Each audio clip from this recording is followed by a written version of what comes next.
রাস্তায় চলে আসেন, ওদের ডিভোর্স হয়ে যাবে, চলে যাবে, এরকম কথা হয়েছে। একদিক দিয়ে ডিভোর্সের কাগজ ঠিক করতে বলতেছে, আরেক দিক দিয়ে ওরা কক্সবাজার যাওয়ার জন্য প্ল্যান প্রোগ্রাম করতেছে।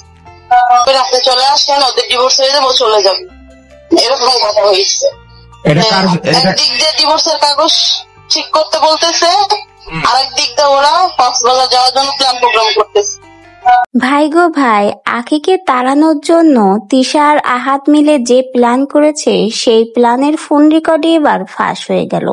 ভাবা যায়, আখিকে তাড়ানোর জন্য অনেক আগে থেকেই কিন্তু তিশা আর আহাদ মিলে প্ল্যান করেছে। সেই প্ল্যানেরই গোপন ভিডিও এবার ফাঁস করলো আরুষ আর মৌ মিলে। ভাবা যায়, একটা মেয়েকে নিজেরাই সেধে তাদের সংসারে সতীন করে এনেছে, আবার স্বার্থ পুড়িয়ে যাওয়ার পরে তাকে আবার তাড়ানোর জন্য কত ধরনের নাটক ভনিতা করেছে। কক্সবাজারে যাওয়ার আগেই কিন্তু আহাদ আর তিশা প্ল্যান করে গিয়েছিল কক্সবাজারে যেয়ে কিন্তু আখিকে ডিভোর্স দিবে। ঠিক সেই ভিডিও কলে এবার ফাঁস করলো আরুষ আর মৌ মিলে। ভাবা যায়, একটা মেয়ের সাথে এরা কতটা অবিচার করেছে, একবার একটু ভেবে দেখবেন। আখি আহাদের সংসার থেকে চলে যাওয়ার পরে কিন্তু তার বাপের বাড়িতে ওঠে। এই সময় কিন্তু আহাদ আর তিশা কক্সবাজারে ঘুরতে যায় এবং কক্সবাজারে যেই নাকি আখির কাছে ফোন করে আহাদ যে ডিভোর্সের কাগজ সে রেডি করছে, ঠিক সেই ফোন কলটাই ফাঁস হয়ে গেল।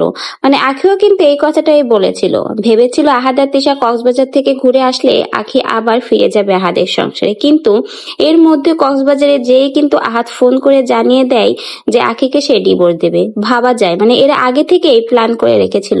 আখিকে দিয়ে আহাদ আর তিশা কিন্তু ভাইরাল হতে চেয়েছিল। এই এখন যেমন এই নতুন সতীন মানে নতুন এই ছোট বউ দিয়ে আবার আহাদ ভাইরাল হচ্ছে, ঠিক তেমন সেই সময় আখিকে দিয়েও ভাইরাল হতে চেয়েছিল। ওই যে দুই সতীন আরমান মালিকের মতো কপি করতে চেয়েছিল। যখন দেখেছে এই দুই সতীনকে সকলেই পছন্দ করছে, তখন ভেবেছে যে এখন আখিকে লাথি মেরে খেদানো উচিত, কারণ তাদের পেজে তো ভালো ইনকাম হচ্ছে। মানে নিজেদের স্বার্থের জন্যই কিন্তু আখিকে তারা ব্যবহার করেছে। আখির প্রয়োজন ফুরিয়ে যাওয়ার সাথে সাথে আখিকে কিন্তু তারা লাথি মেরে খেদিয়ে দিয়েছে। ভাবা যায়, নিজেদের স্বার্থের জন্য আহাদ আর তিশা কতটা নিচে নামতে পারে। মানে এভাবেই কিন্তু এরা মেয়েদের লাইফ নিয়ে খেলে। তো যাই হোক, শেষমেশ কিন্তু আবারও ফাঁস হয়ে গেল আহাদ আর তিশার গোপন আরো একটা ফাঁস কল। ভাবা যায়, এরকম কত গোপন কুকীর্তি এরা করে রেখেছে। মানে প্রত্যেককে এরা নিজেদের স্বার্থের জন্য ব্যবহার করে। স্বার্থ ফুরিয়ে গেলে তাকে দূরে ছড়ে দিতে 1 সেকেন্ডও সময় লাগে না। শেষমেশ আবারও ফাঁস করলো আহাদের সেই গোপন ফোন কল মৌ আর আরুষ মিলে। দেখা যাক সামনে আরো নতুন কি কি তথ্য পাওয়া যায় এদের দুজনকে নিয়ে, কারণ এদের দুজনের তো নাটকের শেষ নেই। দুদিন পর পর নতুন নতুন নাটক নিয়ে আসে। এই যে এখন আহাদের নতুন বিয়ে মানে চতুর্থ বিয়ের নাটক শুরু করেছে, দেখা যাবে সামনে আবার নতুন কোন ধামাকাবার নাটক নিয়ে আসে। অপেক্ষায় থাকবেন আপনারাও।